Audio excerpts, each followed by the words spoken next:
ইসরায়েলদের দালাল গোষ্ঠী এই জমিনে আমাদের বাংলাদেশে ঘরের বাজার বিডি জামশেদ মজুমদার এই হারামজাদা সে প্রায় সময় ইসরায়েলদের পক্ষ নিয়ে মুসলমানদের বিপক্ষে সে কথা বলে থাকে এবং ইসরায়েলদের পক্ষপাতিত্ব করে তার পণ্য বিক্রি করছে।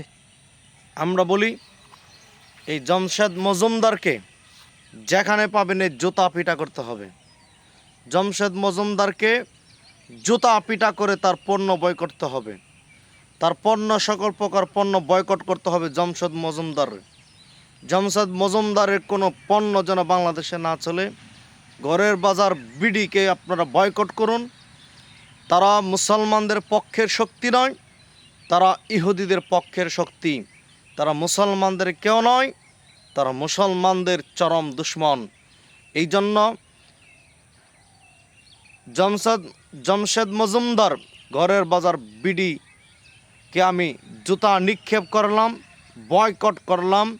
পুরা বাংলাদেশ যেন তাকে বয়কট করে।